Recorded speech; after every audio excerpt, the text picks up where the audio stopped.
hacemos la declaración de la renta con un asesor. Cuando ya te hace el borrador, bueno, ya a partir de ahí ya yo me empiezo a decir que sí, que sí, que sí. Pido el borrador y cuando me llega, si me parece bien, lo confirmo. Creo que ahora es un rollo. Bueno, pues ya se puede confirmar o modificar ese borrador de la renta. Desde hoy y hasta el mes de junio hay tiempo. Más de 1 millón de canarios están obligados a cumplir con el fisco. Los que hayan firmado ya la suya y salga a devolver van a empezar a cobrar este mismo jueves. La agencia tributaria devuelve en Canarias 460 millones de euros a todos los contribuyentes, algo menos que el año pasado, a todos los contribuyentes que le corresponda.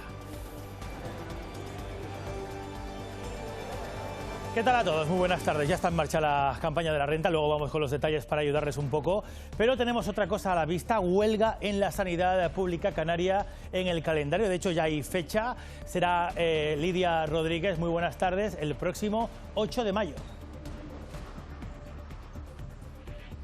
Pues sí, muy buenas tardes, Paco. Los médicos no aguantan más la presión asistencial. Aseguran que la financiación sanitaria aquí en las islas no es la adecuada y eso se traduce en la falta de recursos, algo que también notan los pacientes. Hay que ponerse las pilas y hay que poner más financiación para tener los recursos para la población que tenemos. Lo de poco personal, y se lo estoy aclarando, poco personal al contrario. Hemos ampliado la plantilla, además los hemos estabilizado, los estamos estabilizando. Silvia Mascareño, Madrid, aprobada la mayor partida de la historia para políticas activas de empleo. Sí, 2.803 millones de euros que gestionarán las comunidades autónomas y que servirán para combatir el paro, especialmente uno de los más preocupantes, el paro de larga duración. Y hablando del empleo, vuelve el debate sobre la jornada laboral de 4 días a la semana. Valencia lo empieza a aprobar como proyecto piloto durante un mes. El ayuntamiento va a medir cómo influye trabajar un día menos en la movilidad, cómo lo hace en la salud, en el ocio y también en la economía.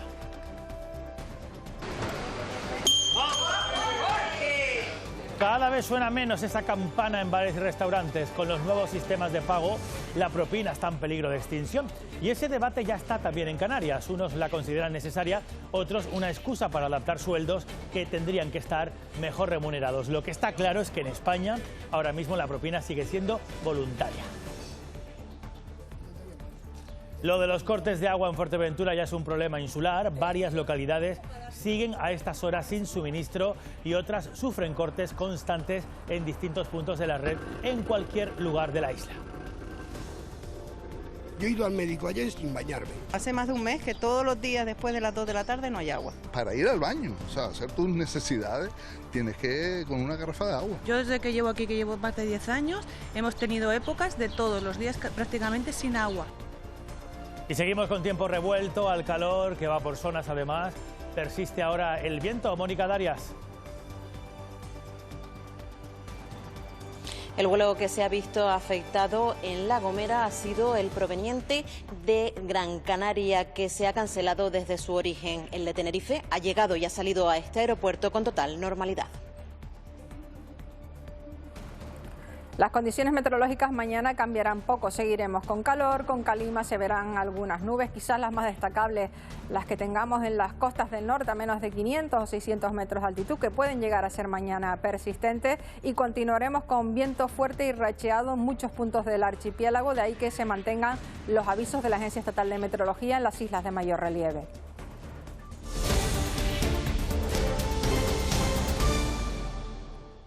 Empezamos hoy hablando de sanidad porque los médicos de toda Canarias han convocado una huelga. Será a partir del próximo 8 de mayo y están convocados todos los facultativos de todas las islas por no haber llegado a un acuerdo en la mesa de negociación que mantenían con el Gobierno de Canarias. Lidia Rodríguez Fuentes, en esa mesa que mantienen con el Ejecutivo desde hace ya meses. Hemos hablado, Lidia, con las partes. ¿Por qué se ha llegado a esta situación? Pues básicamente lo que dicen los médicos es que han llegado a esta situación porque la falta de recursos con la que se cuenta en sanidad ofrece una atención sanitaria deficitaria. Aseguran que la financiación no es la correcta, que faltan hospitales, que faltan médicos y enfermeras, que además muchos de ellos se van fuera a trabajar por la falta de estabilidad laboral. Aseguran ellos, los facultativos, dicen que los recursos son muy deficitarios y además dicen que la gestión en sanidad no es la adecuada. Como decimos, su crítica principal es la falta de recursos, la falta de hospitales en islas como por ejemplo Tenerife. Dicen que llevan negociando desde finales del año pasado, sin embargo esos avances, en esas negociaciones no ha habido avances. Por su parte, la Consejería de Sanidad asegura que en este momento no es el punto de inflexión, no es el momento adecuado para hacer una huelga de estas características. Si nada lo remedia, de aquí al 8 de mayo esa convocatoria de paro está sobre la mesa. Hay que ver cómo va la próxima semana. Una asistencia que está calculada para la población que teníamos en el siglo pasado. La población pues ha ido creciendo como ha ido creciendo y los recursos no. La comunidad autónoma está por encima de la media nacional en gasto sanitario por habitante, 1.732 euros frente a 1.716. Es el pez que se muerde la cola. Cuanto peor es el acceso a la asistencia sanitaria, más empeora el propio sistema. Dicho de otro modo, sin la atención adecuada, las enfermedades crónicas se complican y aumentan las pluripatologías, lo que revierte en más presión. El 45% de los pacientes crónicos tardan hasta 2 años y medio en recibir un diagnóstico y este retraso dificulta la gestión de la enfermedad. Llegamos más tarde al diagnóstico, llegamos más tarde a los tratamientos y nuestra salud pues se deteriora más.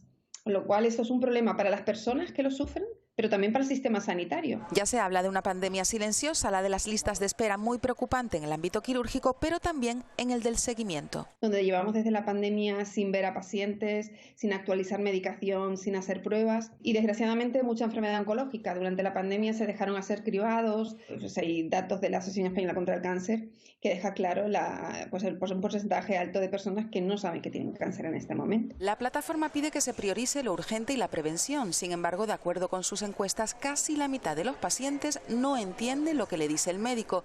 Y así es muy difícil corresponsabilizarse en el cuidado de la salud, no arrojar la toalla y, volvemos a empezar, perjudicarse a sí mismo y al sistema. Otro asunto que nos ocupa hoy es Hacienda. Ya se han confirmado los primeros borradores aquí en Canarias. Este año más de 1 millón de canarios están obligados a hacer su declaración de la renta con Hacienda. Hacemos la declaración de la renta con un asesor. Voy a un asesor, sí. Y vamos allí presencial. Creo que ahora es un rollo, pero sí, vamos allí. No y al principio lo hacía yo, cuando era como más fácil los pasos y demás. A través de la empresa, o sea, no suficiente, con el asesor mío suficiente ya. Pido cita con la oficina y la chica me ayuda. Bueno, la chica, un amigo, un experto, cada uno tiene su técnica, solo en casa con la calculadora o con asesores, pero conviene estar informados. A eso vamos a ayudarles. Óscar Herrera, para que nadie se pierda, Óscar, con la renta este año. Ya has visto que los primeros ya la tienen hecha y algunos a puntito de cobrarla.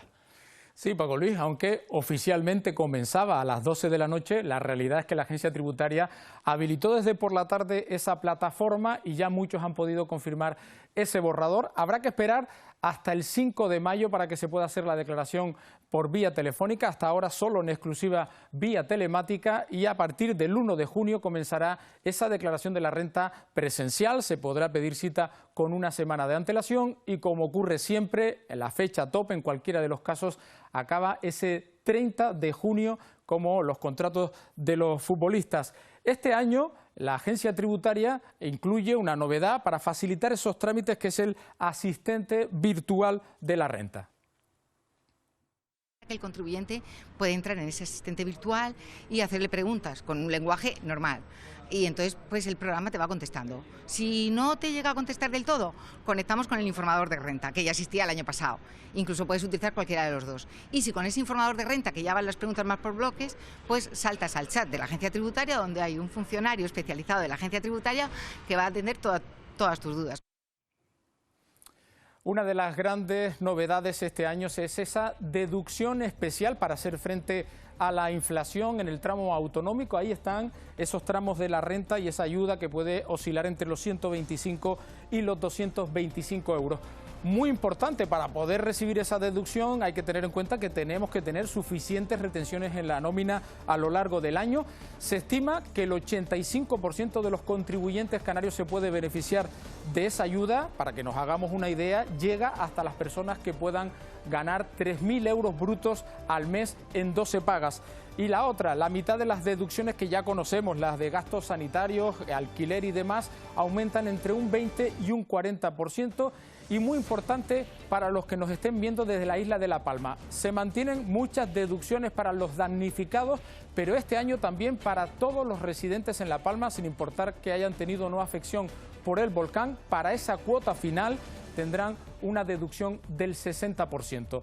Y en el tramo estatal, si nos están viendo madres que tengan niños pequeños, hasta ahora había una ayuda de maternidad para las madres exclusivamente trabajadoras hasta que los niños cumplían 3 años, son 1.200 euros al año. Ahora se amplía el abanico, no solo las mujeres trabajadoras, sino también, por ejemplo, mujeres autónomas que han tenido un cese de actividad, afectadas por un ERTE o que estén ahora mismo en un contrato fijo discontinuo en inactividad.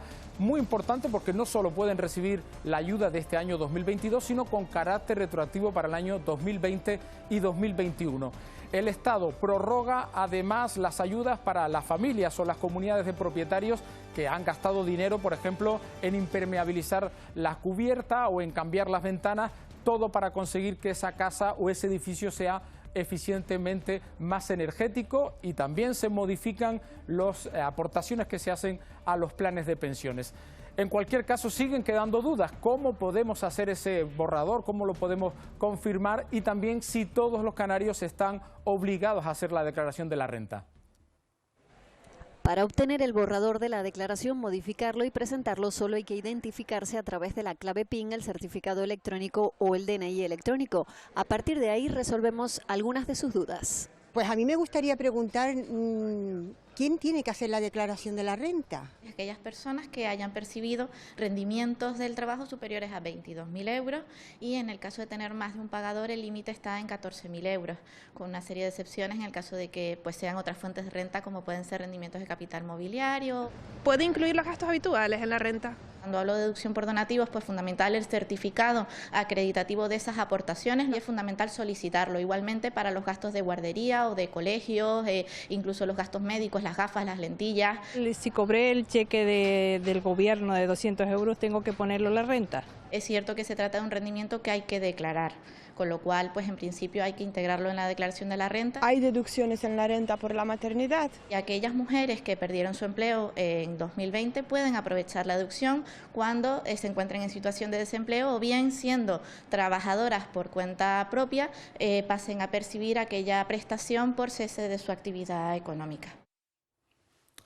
Comenzaban a actualizar esos borradores ayer por la tarde y ya está previsto, Paco Luis, que el jueves la agencia tributaria comience ya a hacer esas primeras devoluciones. Entiendo que tú ya habrás hecho tu declaración de la renta. No te creas, que ¿no?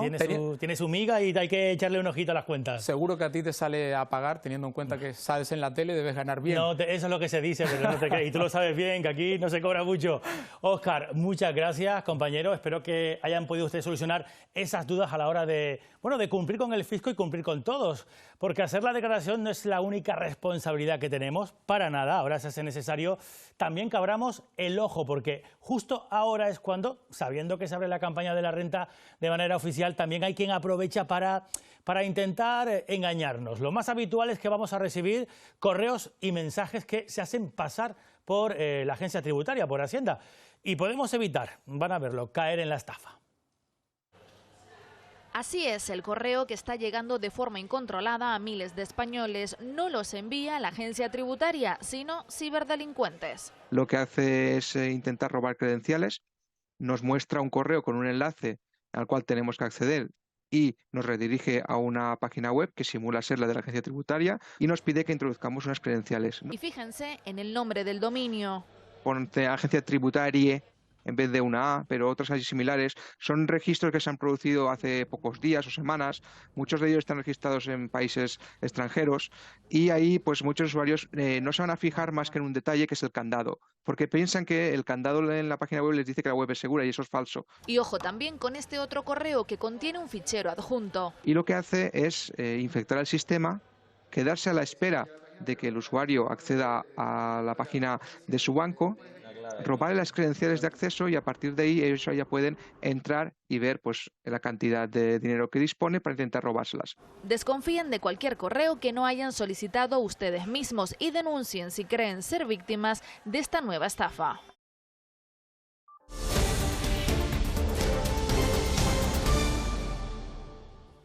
Bueno, son casi 3.000 millones de euros si redondeamos las cifras, la mayor cuantía que destina el Gobierno de España a políticas activas de empleo en nuestro país en toda la serie histórica conocida. Silvia Mascareño, muy buenas tardes. Prácticamente todo el montante va a estar gestionado por quienes gestionan el empleo, comunidades autónomas. Silvia, eso lo que acaba de decidir en un Consejo de Ministros donde se ha hablado, bueno, ha habido mucha reacción política. Sí, porque la actualidad manda y el Gobierno ha tenido que salir al paso de dos de las noticias que marcan la actualidad de las últimas horas. La primera, esa intención del rey emérito de regresar a España la próxima semana, según el Gobierno, es una decisión privada que corresponde solo a su esfera personal. Mucho más tajante ha sido el Ejecutivo respecto a otra decisión, la de la empresa ferrovial de mudarse a Países Bajos. Según el Gobierno, no hay razones económicas ni legales para esa mudanza, que sin embargo sí podría tener consecuencias fiscales. Y todo, como decías, en un Consejo de Ministros en el que la vicepresidenta Yolanda Díaz ha anunciado un reparto millonario histórico de fondos para las comunidades autónomas para luchar contra el paro. Es un reparto de fondos que supera los 2.800 millones de euros. Permite hablar, como ha dicho la ministra portavoz, de la mayor inversión de fondos públicos destinados para la mejora de la empleabilidad en España. Bueno, pues hablando de empleo, el Ayuntamiento de Valencia prueba desde hoy reducir la jornada laboral de 4 días laborales. Un mes de prueba va a ser y se van a medir parámetros como, por ejemplo, la movilidad en la ciudad, también cómo repercute este recorte de la jornada en la eficiencia del trabajo, en la salud o en la propia naturaleza. ¿Trabajamos demasiado? Estamos toda la vida trabajando, nos venimos a jubilar ya cuando tenemos 65, probablemente cuando me toque a mí 70. Es muchísimo, no permite una conciliación real al final ni con tu entorno cercano ni la familia. Demasiado tiempo en el trabajo y poco en casa. En la ciudad de Valencia se ha implantado un proyecto piloto que durante un mes analizará cómo funciona la semana laboral de 4 días. De esta forma, en estas 4 semanas, los empleados trabajarán 32 horas y descansarán de sábado a lunes. Estamos con una jornada laboral que data de hace más de un siglo, que es la jornada de 8 horas diarias, de 40 horas semanales. Esta jornada quedó ya desfasada. La jornada de 4 días a la semana aumenta significativamente la productividad de los trabajadores. El programa tiene como objetivo analizar cómo afectará esta reducción de jornada aspectos como la salud y el bienestar social, la emergencia climática o la economía. Los riesgos psicosociales disminuirían, puesto que el trabajador tiene la oportunidad de descansar durante más tiempo. De hecho, el fin de semana será un fin de semana largo. Permite conciliar la vida personal familiar con la laboral. Los resultados del proyecto serán presentados el próximo mes de julio y podrían servir como ejemplo para otras comunidades. Bueno, una cosa es el debate que está abierto sobre la jornada laboral y ahí está esa prueba en Valencia. Otro debate abierto en la sociedad es el de las propinas, si pagamos muchas, pocas o se pagan cada vez menos con motivo de los nuevos medios de pago, telefonía o Bizum. El caso es que en algunos países la propina es obligatoria, no como en España, que es algo totalmente voluntario, no se puede obligar. Ya hay locales en nuestro país, en la península, por ejemplo, que la incluyen en el recibo, en el ticket, como una propuesta. Vamos a comprobar cómo es la situación de las propinas, las que tenemos aquí en Canarias. El lince ibérico, el rinoceronte blanco y la propina, los tres están en peligro de extinción. Han bajado un poco. La llegada de nuevas formas de pago está acabando con esta costumbre social que para algunos profesionales de la hostelería supone un extra importante a su nómina, pero no para todos. Al mes puede ser a lo mejor un 5%, un 8%, no llega ni a un 10%. Te puede llevar 30 euros al mes. El datáfono y el Bizum hacen estragos, las monedas ya no ruedan como antes. En España ya hay quienes han encontrado la solución. Se está intentando importar un hábito muy norteamericano, que la propina se incluya en la factura. No, aquí la gente no pagaría eso. No. En el restaurante La Barra, que no está en las canteras sino en Barcelona, así lo han hecho. Hay 3 opciones y si decides no acoquinar, carita chunga. ¿Y qué ocurre en Canarias? Por ahora nada de esto. La verdad que dejo poco. 2 euritos, 3 euritos, depende. Mínimo un 10%. Los consumidores aclaran, imponer propina es ilegal. De hecho, tienen que avisarte antes de ponerlo en la cuenta. Como consumidores debemos huir de esas prácticas. Muchos creen que de fondo se busca alcanzar con ellas un sueldo que de por sí ya debería ser digno sin necesidad de gratificaciones. Mientras tanto, este grito ¡bote! Y este sonido son ecos en la barra de un bar. Vamos con otra cosa porque el Gobierno de Canarias va a trabajar para conseguir excluir al archipiélago de la Directiva Europea del Comercio de Emisiones o, en su caso, de conseguir una compensación económica. Se trata de todo un escenario que encarecería los vuelos con Europa a partir del próximo 2024. El vicepresidente canario, Román Rodríguez, en su visita a la compañía Vinter, ha asegurado hoy que no salir de ese escenario supondría aumentar la desconexión de Canarias. Además, resalta la necesidad de seguir mejorando la conectividad con el resto de España y garantizar la frecuencia, la calidad y el precio. Si esto no se garantiza, obligaciones de servicio público, porque caben obligaciones de servicio público y que el mercado funcione. El mejor ejemplo es Canarias. Todas nuestras conexiones son obligación de servicio público y aquí estamos funcionando con eficiencia.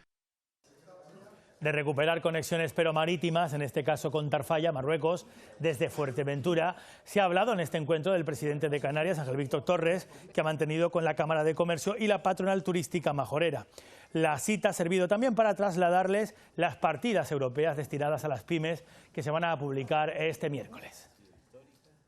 Que las cámaras jueguen un papel bastante importante a la hora de gestionar ese tipo de fondos y que llegue esos dineros a las empresas que de otra forma en otras comunidades nunca ha llegado, ¿no?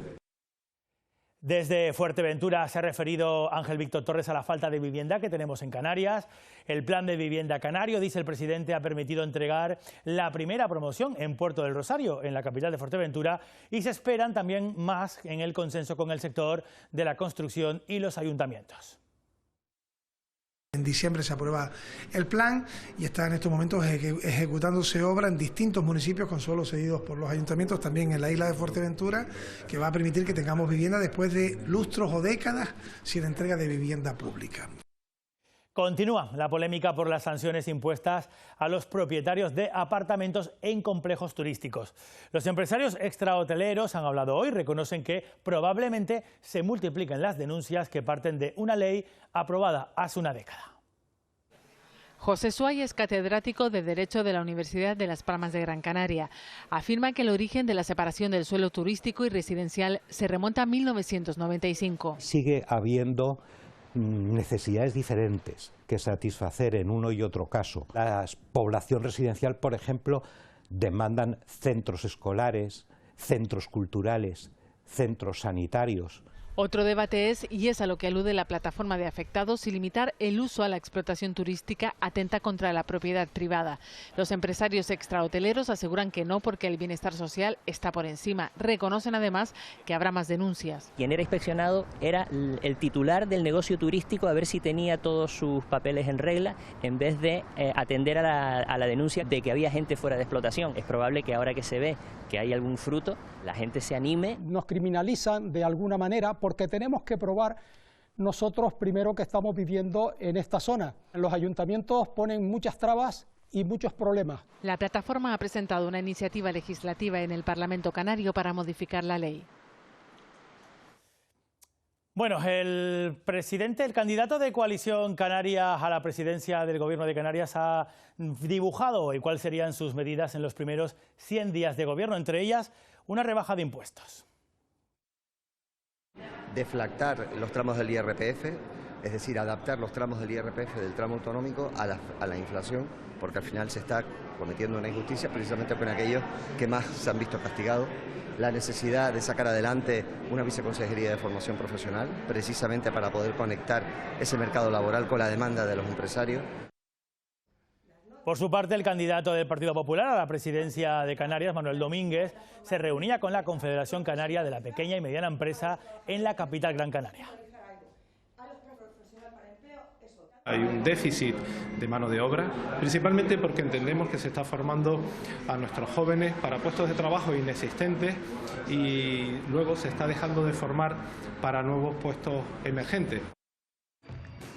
Por cierto, que la canaria Carla Antonelli va a ser la quinta candidata de Sumar en las listas por Más Madrid para el gobierno regional madrileño.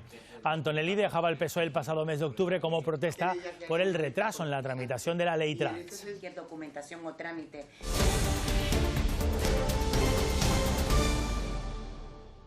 Poner más coches en la calle con las guaguas gratis, ¿sabe? El gasoil como está, ¿sabe? En verano. Plantear poner el 80%, eso casi ni siquiera en invierno. A favor de la gente, a favor del taxi de Santa Cruz, porque es que me parece que las restricciones para el taxi de Santa Cruz no son buenas. Bueno, los taxistas, los acaban de escuchar, de la capital tinerfeña, deciden hoy por votación si se amplía el número de taxis que prestan servicio en la ciudad, eso durante los fines de semana. Isaac Tacoronte, muy buenas tardes. Escuchando al sector, parece que no hay consenso entre los dueños de las licencias. Así es, buenas tardes, lo comentabas, no hay consenso, lo hemos escuchado. Hoy los taxistas de Santa Cruz de Tenerife están llamados a votar en este referéndum, un referéndum convocado por el propio Ayuntamiento de la capital y, como bien decías, para saber si finalmente durante los fines de semana aumenta el número de taxis que circulan, pasando del 50% que hay en la actualidad al 80% de la flota. División de opiniones entre los propietarios de los taxistas, los que consideran que la gratuidad de la guagua y del tranvía no beneficia para nada al sector, y otros los que consideran que lo importante, lo prioritario es, como decimos, el servicio a los ciudadanos. Hasta hora de la tarde han votado más de 400 propietarios de licencias y hasta las 5 de la tarde va a estar abierta la votación. Hemos tenido algunas demandas de los usuarios en el sentido de que hay algunos momentos puntuales en el que hay falta de taxi los fines de semana. Estamos trabajando al 50%. Y los trabajadores del hogar de Santa Rita, en el puerto de la Cruz, en Tenerife, mantienen sus protestas. Hoy hemos escuchado a la otra parte en el conflicto, la gerencia del centro, que justifica lo que ha tardado en pagar las nóminas. Dicen que por un retraso en el pago por parte del Cabildo de Tenerife, de quien depende el servicio, y porque dicen que no se han actualizado los precios desde 2020. Que nuestro plan de viabilidad, que ya lo tenemos, sea el referente para la seguridad para el futuro. Nos sentaremos con trabajadores, sobre todo también con el IA, que tiene la referencia de los mayores, con el Gobierno de Canarias, pero eso sí, hay una quita que tenemos y es nuestra queja. Los precios, seguimos trabajando con precios del año 20 y no podemos seguir así. El diagnóstico de casos de Parkinson crece más de un 11%, lo ha hecho así en los últimos 3 años aquí en Canarias, un diagnóstico precoz que es clave para mejorar la calidad de vida de estas personas, pero también necesario dar a conocer la enfermedad. En el Día Mundial del Parkinson, los colectivos piden más conciencia social. Mariteri Domínguez lleva 12 años conviviendo con el Parkinson. Yo sé que mi enfermedad es degenerativa, pero yo soy tan morruda que intento hacer, nunca digo no puedo. Más de 14.000 personas en Canarias tienen diagnosticada esta enfermedad, que conlleva dificultades para la vida social. Tengo disfagia. Cuando me ataca mucho, no vengo al centro. Me atrago mucho y me atraganto. Y no me gusta que mis compañeros me vean, ¿sabes? Pero si no, estoy muy bien. Es clave, dicen, dar a conocer la enfermedad. Que la gente se conciencie un poco de que no todo el que nos movemos raro estamos borrachos o estamos drogados. Tenemos siempre que ponernos a lo mejor al paso de él, y si fuese yo quien tenga esa marcha o estoy así, no lo haré porque quiero, tendré un problema. El diagnóstico de Parkinson ha crecido más de un 11% en Canarias desde 2019. Es la enfermedad neurodegenerativa más común en todo el mundo, pero los avances en terapias y tratamientos permiten una mejor calidad de vida. Es una enfermedad que se puede manejar durante muchos años y manejarse bien, incluso cuando ya la fase de respuesta a los medicamentos no es tan buena, tenemos incluso alternativas quirúrgicas. La Asociación de Parkinson de Gran Canaria está buscando financiación para construir una residencia específica para la atención de estas personas. El pasado mes de enero y tras 7 años de servicio, la Asociación Parkinson Tenerife anunció el cese de su actividad en La Palma, dejando sin asistencia a unos 700 usuarios. Nos dejan abandonados y tirados en la calle. Recurrimos a todas las instituciones, cabildos, ayuntamientos y demás, y el único que ha contestado favorablemente a nuestras necesidades es la Corporación Municipal de Breña Alta. Esta afección degenerativa requiere de estimulación constante. Muy bien. Apoyamos las 2 piernas en el suelo y levantamos los dedos hacia arriba. Todos ellos te lo nombran, ellos pararon en enero y en estos 2-3 meses que han estado parados, todos te dicen que han tenido un empeoramiento muy grande y muy evidente. A pesar de la solución ofrecida por el Ayuntamiento de Breña Alta, hay otros ayuntamientos que ofrecen locales, pero seguimos con la dificultad de profesionales y que otras instituciones tal vez se mojen. Ver las reglas, las pautas que hay que seguir para tener una asociación en condiciones y reglamentarias. sigue la lucha de estas familias palmeras para que los afectados no pierdan la ilusión. Que no es una enfermedad mortal, tiene sus inconvenientes, cada persona tiene su forma de manifestarla, pero se puede ir. Nos espera más calor, al menos hasta el jueves. Miren el dato en la aldea de San Nicolás, en Gran Canaria. Ayer 37 grados fue la temperatura más alta de toda España. Vamos hasta allí, Nacho Egea. Muy buenas tardes, Nacho. Y aunque hoy los datos son más suaves, siguen siendo los más calurosos de todo el país también hoy.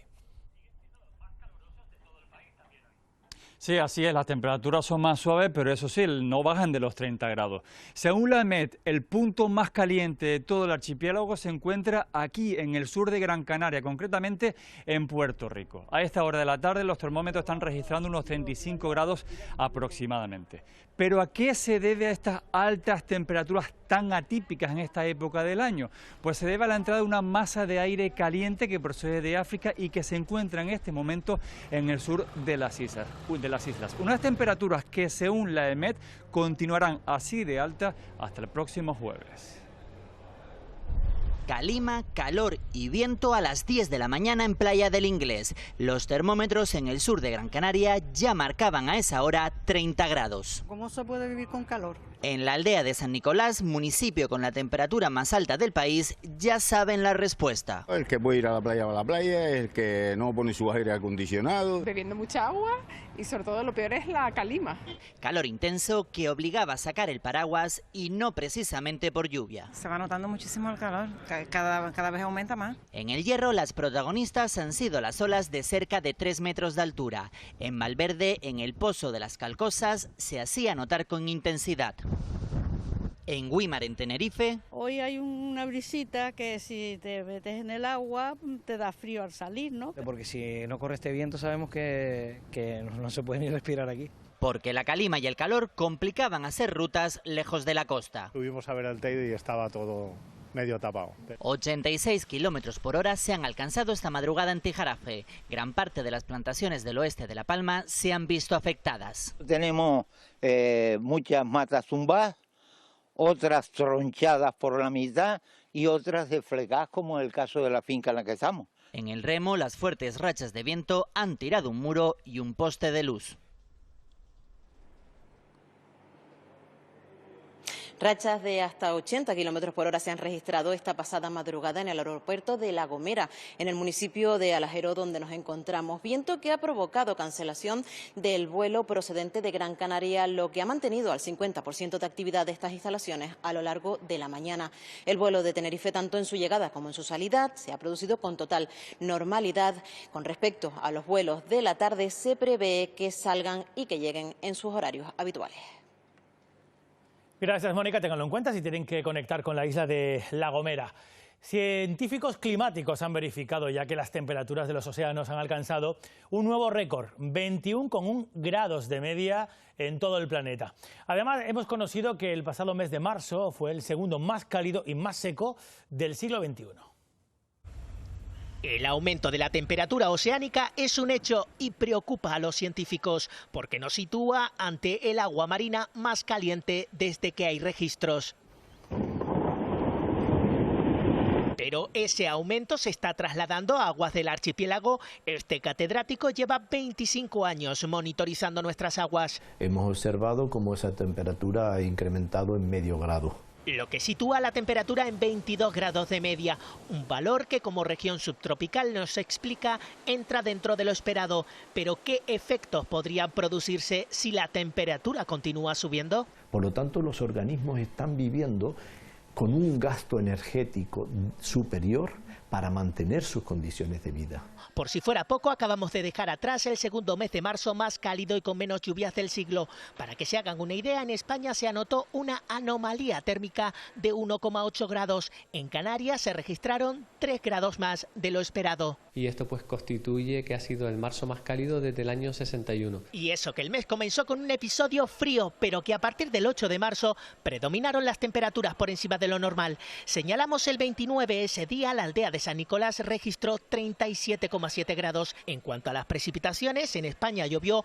un 36% de lo esperado. En Canarias lo hizo un 13%. Un marzo muy seco. Lo que significa que persiste la sequía de larga duración que comenzó a finales de 2022.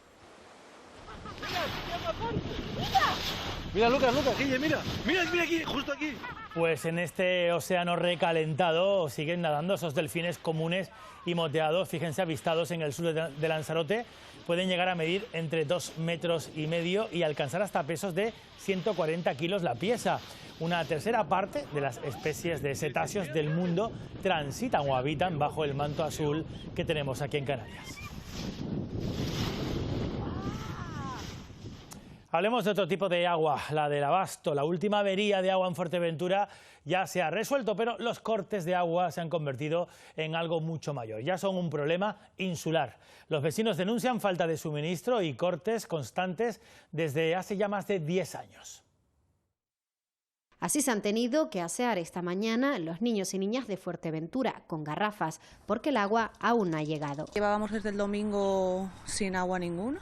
Escasez de un suministro principal que se ha convertido en una constante desde hace más de 10 años. Hemos tenido épocas de todos los días prácticamente sin agua. Bueno, hemos llegado, qué sé, por lo menos de 8 a 9 meses. Hace más de un mes que todos los días después de las 2 de la tarde no hay agua. Cualquier rutina básica en Fuerteventura es un auténtico dilema. Llenando garrafas y yendo a la lavandería a lavar. Para ir al baño, o sea, hacer tus necesidades, tienes que con una garrafa de agua. No se puede. Tuve que ir a urgencias y me tuve que ir sin bañar. Es bonito eso. Y decirle, mira, si huelo mal, lo siento, pero es que no hay agua. Al preguntar por la respuesta del consorcio ante esta falta de agua, esto es lo que nos dicen. Es que no te hacen ni caso. Llamas y te dan largas. Es una avería general, que es no sé qué. No lo sabemos y así estamos. Pasan los días y... Pero cobrarnos, yo le digo que sí que nos cobran. Adjetivos como frustrante, lamentable o desesperante, así describen los majoreros una situación que no parece tener solución a corto plazo. Sin agua no se puede vivir y así estamos, en el tercer mundo. El proyecto Dreamland para construir una ciudad del cine sigue dando vueltas. Tras el rechazo a su implantación en Fuerteventura, parece que es Gran Canaria la isla dispuesta a acoger este proyecto. Hoy conocemos los terrenos del campo de golf del Cortijo que podrían albergar esta inversión. Sobrevolamos desde el aire el campo de golf del Cortijo, en Ginamar. Allí se encuentra una parcela matriz de casi 600.000 metros cuadrados, cuyos derechos tiene la empresa Lopesan. De esta parcela, el Ayuntamiento de Telde ha recibido una solicitud de la compañía promotora Dreamland Estudios Canarias para segregar 106.000 metros cuadrados. Esa es la superficie inicial en la que están previstos los estudios audiovisuales y un gran parque temático. Ellos presentan una licencia de segregación de una parcela matriz que es el campo de golf del Cortijo y la parte más cercana a la Gran Canaria 1, la que está más pegada a la costa, pues de esa parcela grande van a segregar. La Concejalía de Urbanismo de Telde trabaja ahora en esa licencia de segregación para ver si es viable partir el terreno en dos, pero luego tiene que pasar el visto bueno del Cabildo. Desde la institución insular se aclara que el proyecto no se ha presentado todavía y que no se sabe qué implicaciones puede tener. Para Telde es un incentivo. Que lo fijen en Telde nos va a dar posibilidades de formación, posibilidades de empleo directo, más de 1.000 empleos directos y 15.000 empleos indirectos. Si el proyecto se lleva a cabo, Telde pondrá de nuevo sobre la mesa la mejora de los accesos por carretera en Ginamar y el Cortijo. Y el gobierno canario acaba de declarar un trámite de urgencia para expropiar. Son más de 200 parcelas entre El Tanque y Santiago del Teide, en Tenerife, para, dice el gobierno, evitar demoras que acaben con la obra del anillo insular. Alba Grillo, los datos. Más de 180.000 metros cuadrados de superficie, lo que supone 239 parcelas. La mayoría de ese suelo que será expropiado es suelo agrario labradío, improductivo y de pastos, una decisión que se toma para la ejecución del cierre del anillo insular en base a esa modificación del proyecto del tramo que unirá el tanque con Santiago del Teide. Este cambio supondría una mejora ambiental, se evitará una catástrofe medioambiental en Barranco Hondo, aquí en el tanque, y tampoco afectaría al bosque de Laurisilva, una actuación que no supone un cambio presupuestario y para aquellos interesados podrán presentar alegaciones para subsanar posibles errores materiales en la enumeración o descripción de derechos y bienes afectados. Y sorpresa entre los vecinos del Parque Simón Bolívar, que están en Arrecife, en Lanzarote, por la poda de una decena de flamboyanes que les han dejado sin sombra. El ayuntamiento asegura que se trata de una poda de formación.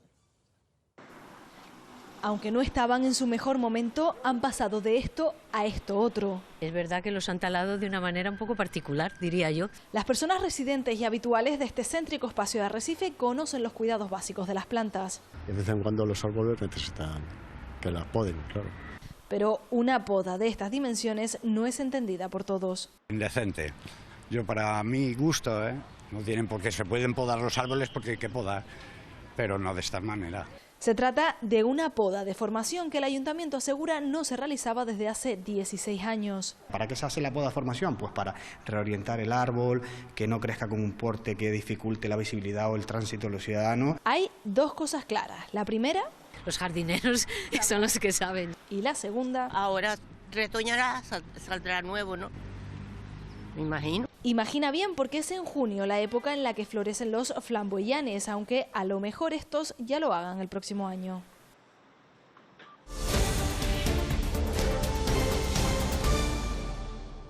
La televisión es el tema del carnaval de Santa Cruz de Tenerife para el próximo año. Con un 34% de los votos telemáticos se convirtió en la opción ganadora, desbancando a temas como Japón, Grecia o la Antártida.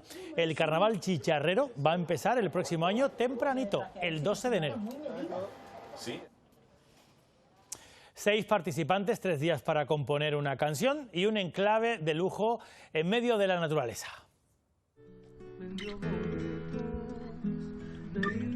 Son los ingredientes del primer certamen musical y creativo Óxido de Hierro, canciones con química, que arranca en la isla del Meridiano.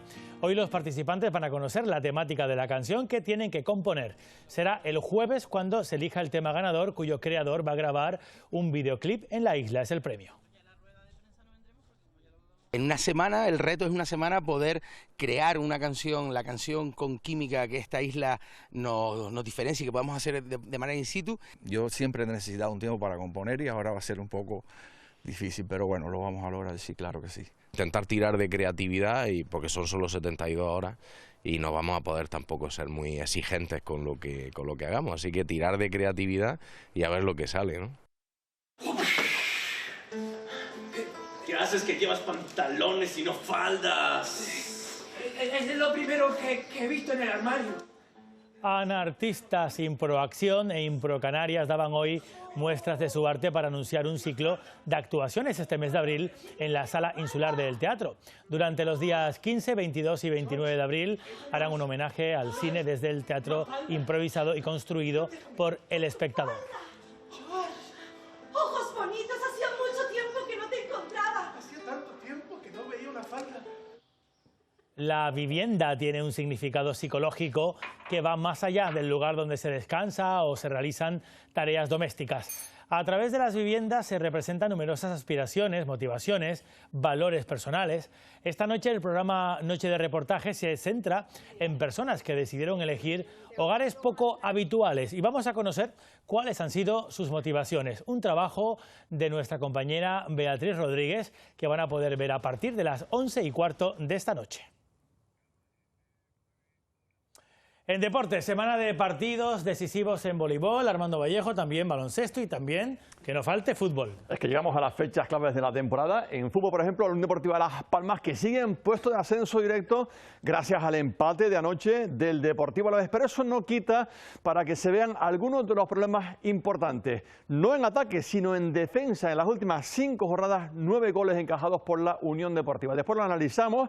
En el Club Deportivo Tenerife, José Ángel, jugador que llegó como refuerzo importante para para el centro del campo blanquiazul a principio de temporada, pero ha caído de más a menos. También lo analizamos y lo escuchamos en el día de hoy. Y Sica Koné, ella sí que es protagonista en el Spa Gran Canaria. Es una de esas piezas, de esas perlas que ha ido tallando el Spa Gran Canaria en los últimos años, 4 años de hecho, y ahora se va como fruto a la WNBA. Bueno, ha anotado en estos 4 años casi 1.600 puntos, casi nada, y los que le quedan. Y que cumpla, iba a decir, y que anote muchos más. Gracias, Armando. Enseguida los deportes, antes un apunte cultural, porque el expresionismo fue su huella de identidad, aunque no quería que le identificaran con un único estilo creativo. La obra del artista gran canario Antonio Padrón se puede ver estos días en Tenerife, una isla a la que no volvía desde los años 70. Ve por primera vez una de las obras de su tío abuelo. Con la pintura, Antonio Padrón se convirtió en un divulgador de las tradiciones canarias. Cuenta historias de aquí en una tienda y la vendedora se ve que era una persona que no sabía leer ni escribir y marcaba cómo contar. Referente del arte expresionista de mediados del siglo XX, su obra sale de su tierra natal para mostrarse en Tenerife, el lugar al que vino por última vez en 1976. Una modernidad en la pintura de esa relectura desde la abstracción, desde el fauvismo, desde el expresionismo, hasta el cubismo. A través del arte retrató la vida social y agrícola de Gáldar. 20 obras de entre 1954 y 1968 han viajado hasta la Fundación Cristino de Vera, espacio cultural de Caja Canarias en La Laguna. Es importante para difundir el patrimonio cultural y la obra de Antonio Padrón, en este caso, en el resto de las islas. Aunque la muerte le sorprendió a los 48 años, dejó un legado de más de 300 creaciones entre escultura y pintura.